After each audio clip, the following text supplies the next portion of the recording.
How's it going, guys? Today I'm going to show you what it's like to drive the all-new Koenigsegg CC850 from a first-person point of view. The CC850 is powered by a 5-liter twin-turbocharged V8 that makes 1,385 horsepower, and it only weighs 1,385 kilograms, giving it a 1-to-1 power-to-weight ratio. But the craziest part of the car, and we'll talk a bit more about it later, is it has a 9-speed light-speed transmission as well as a gated 6-speed manual. The CC850 is an homage to the first ever Koenigsegg, the CC8S, and it was actually produced and unveiled 20 years after the first ever production Koenigsegg was given to a customer. It as well lined up with Christian Koenigsegg's 50th birthday, hence the fact that they were going to make 50 originally. Now, there was so much interest in this car that they added 20 for the 20-year anniversary for a total of 70 units.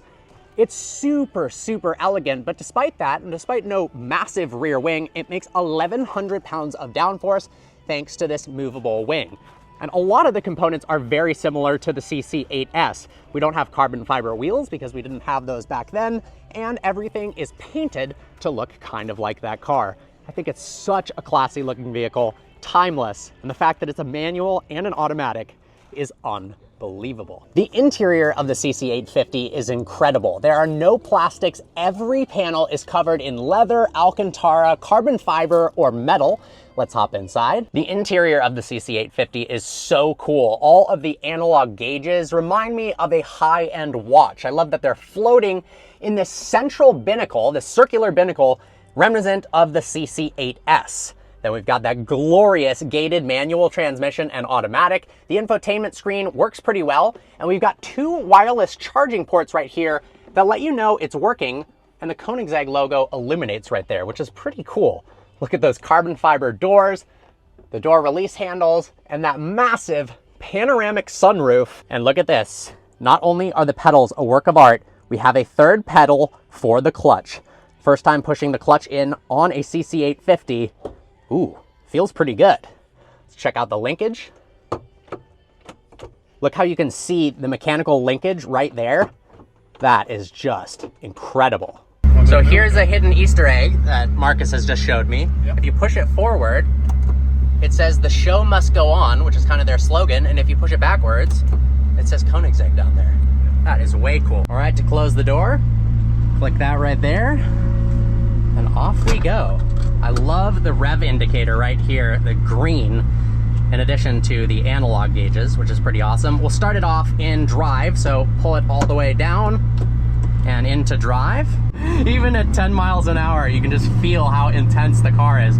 So I can't explain it as well as I'm sure Christian could, but there's some serious engineering behind creating a manual and automatic transmission. So this is the only internal combustion engine car in the world with no flywheel, and effectively, the flywheel reduces all the harsh vibrations of the engine, and to combat that, without a flywheel, all of the clutches inside the car's 9-speed transmission effectively eliminate those vibrations, and those clutches are attached to both electronic and mechanical actuators that allow it to have different ratios. So we can go from a 9-speed into a 6-speed, which is pretty crazy. Now, to put the car into manual mode, I believe you just put your foot on the clutch, and we'll go ahead and shift it into 3rd gear here.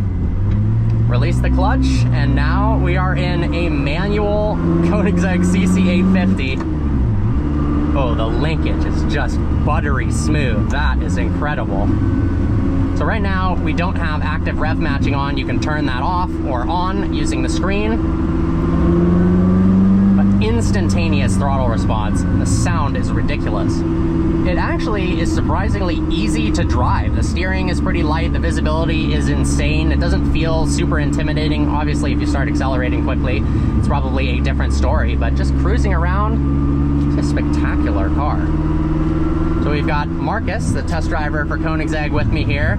What do you think is your favorite part of the CC850? Favorite part? I think it is when you're on a road like this. Yeah. And you go from drive to from drive to. Yeah. When you can feel the car is waking up. It does. It felt So you said the gear ratios change when you put it into manual? It felt like the throttle response was better in manual mode. Yeah, correct. And also when you change mode, you will also change the ratios. So you have different ratios depending on which mode you're in. That's got to be an automotive first. Yeah, that is insane. A varying ratio gearbox based on what track mode you're in, track or sport or comfort.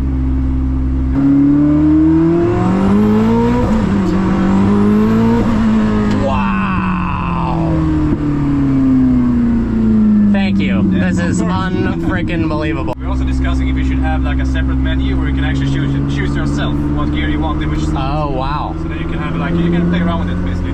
See what you like. That sounds unbelievably complicated, but cool. It is. It's like a video game when you have a track, I want to be in 30 instead of 4th, and you can just change it here. Oh, that is insane. That actually would be really helpful depending upon what track you're on, if it needs taller gears or not. Yeah, exactly. So that's the whole reason and purpose. Sure. Even the turning indicator stalks feel incredible. Let's put it back into drive as we pull into this turnaround here.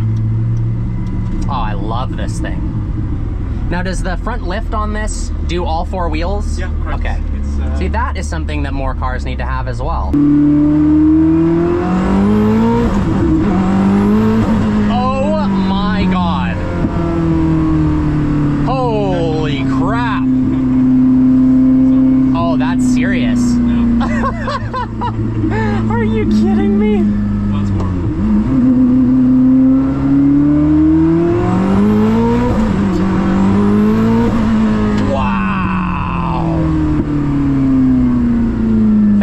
This is unfreaking believable. The one thing that I love about cars are vehicles that are fun to drive even at 23 miles an hour. And I think this is like such a good example of that. There's so many modern cars that have been refined to the point of, sure, it maybe is fast around the track, but you don't have the emotion to it. Oh, the backfires.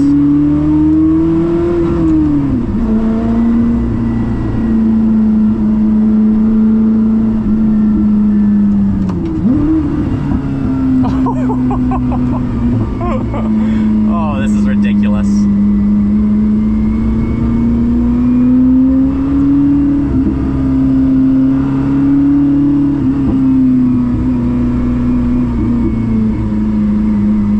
So you were saying maybe your favorite Koenigsegg is the Absolute? I think so. Right now it is. Yeah. Like I told you before, after the 0-400, it's like so incredible what that car can do.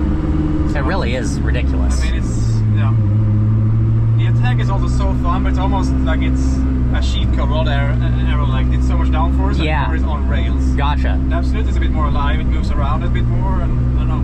And is the Sedan Spear somewhere in between, or also just ridiculous downforce? Yeah, ridiculous. It's even more ridiculous than the attack. Okay, fair enough. All the downforce and grip, so. But I mean, taking it to a track, of course, that's the choice. Like, yeah. Fast, it's a big difference.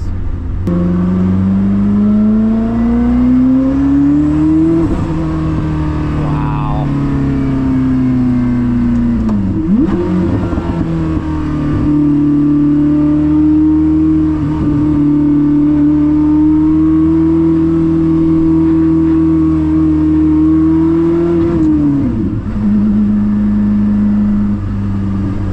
It's easier to drive than I was expecting. Obviously that shift was not representative of, of how easy it is, but... I can do like this for you, they have a different ratio. Okay, let's try that. So yeah, so now third's gonna be different. If we go back to second and then back to third, it's gonna be a different gear. Oh yeah, whoa! There's a difference. So they're taller, feels like? Exactly. Second gear will go faster? Correct. Yeah. Oh, that's pretty darn cool. Yeah. And that messes with the traction control and the suspension as well, or? Right now we're in the same setting basically as okay. sport. You can get that good. But it's safe, it's very safe. I know there's the car enthusiast that would say, well, why would you not want to have it just be a manual? What's the point of that? But there are so many instances where you're in traffic where having an automatic, look, that's my friend Cam in the SV. All my friends, let's go. Did you say right here or straight? I don't know actually, it has come straight to me. That's what I love about Car Week as well. You just run into random friends the entire week. It's almost as much about the cars as it is the people. It's kind of a reunion for people all over the world that share one passion.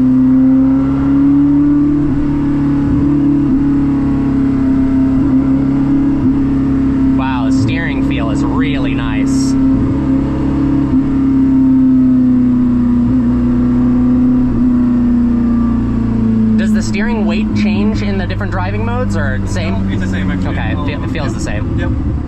It might change since the geometry changes slightly. Sure. It's very minor.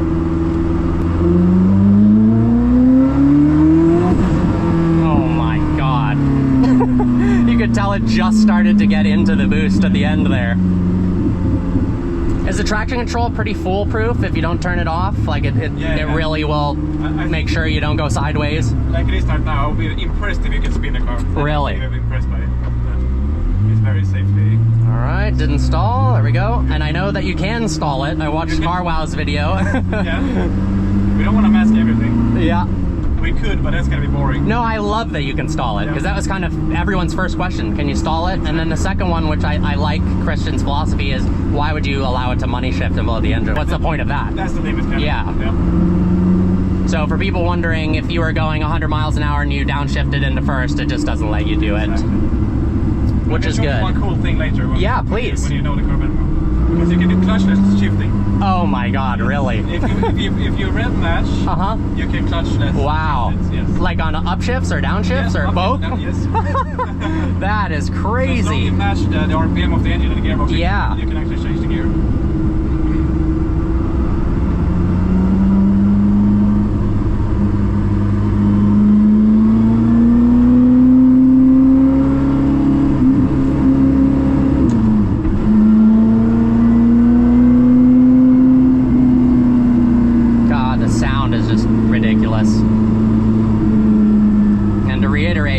That the sound is this crazy and it feels this fun at 30 miles an hour is pretty insane, considering this car goes well over 250 miles an hour. So Marcus was telling me you can basically no lift shift, clutchless upshift and downshift? Yeah, correct.